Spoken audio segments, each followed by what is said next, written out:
Notre Dame at USC. That is the Saturday 7:30 game on ABC. Finally, by the way, I wrote in all caps, finally, this game's back. Little JP, once upon a time, sat in his bedroom in Fortson, Georgia, and he watched as Matt Leinart and Reggie Bush and USC went, here's a blast from the past, to South Bend, Indiana on natural grass, first off, highly grown that afternoon, and faced off against the Charlie Weiss-led Notre Dame Fighting Irish, and they almost did it. Now, look, I grew up in the South. I was taught that USC was evil.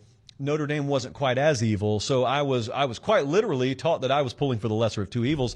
But I remember that classic game because I remember the implications on it. And then Notre Dame and USC kind of, and so too did the value of the game. And finally, we got it back. This is a top 15 matchup. This may very well be the feather in the cap of USC's playoff resume if they were to win. And for Marcus Freeman and Notre Dame, you realize this team lost to Marshall, right? You realize this team lost to Stanford.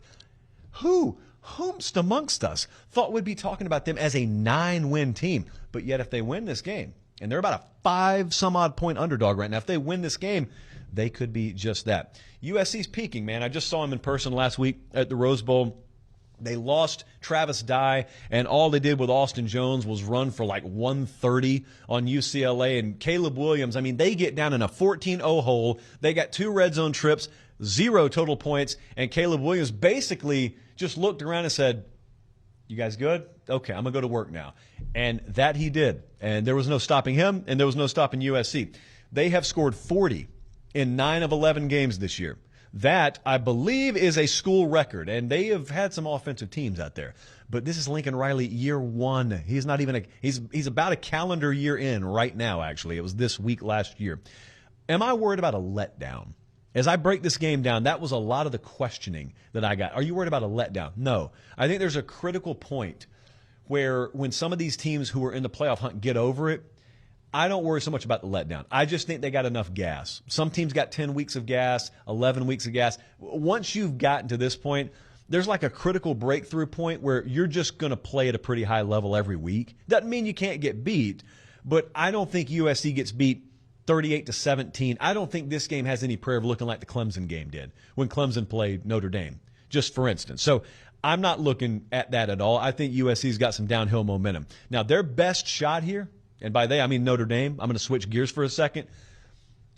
Everyone knows about the firepower, okay? Everyone just watched Caleb Williams torch UCLA.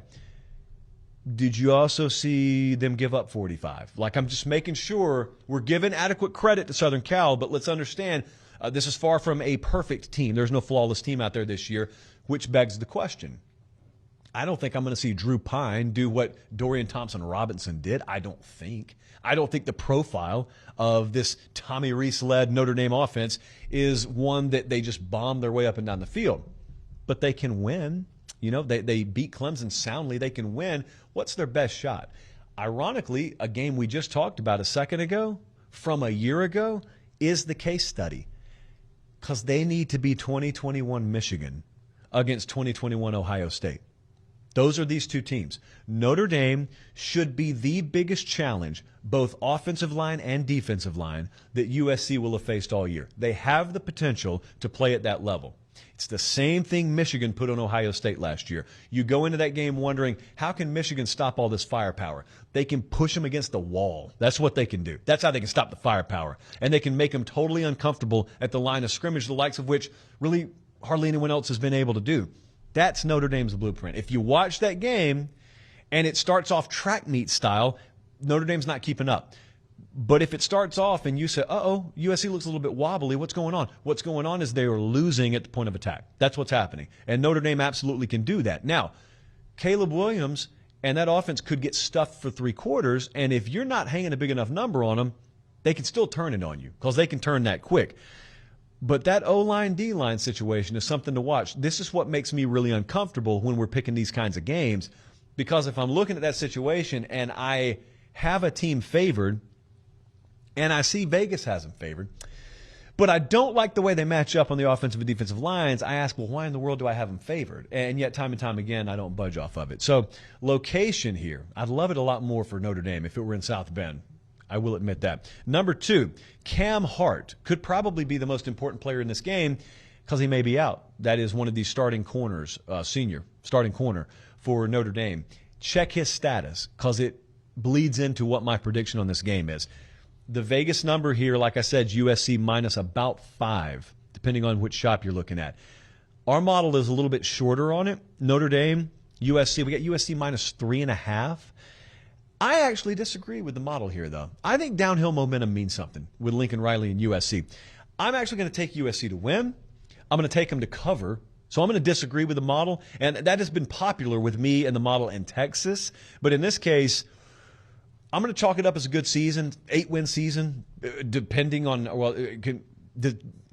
when you consider how Notre Dame started the year, for them to get to 8 wins and challenge USC here is a minor miracle. So I'll chalk it up as a good year for them. I'm going to take USC to win. I'm going to take USC to cover. And that will thrust them, obviously, with playoff on the line into the Pac-12 championship game. Thanks for watching, guys. Don't leave yet. Don't leave yet. Make sure you like the video and please subscribe to the channel. Not just for me. That's how we keep this entire thing free.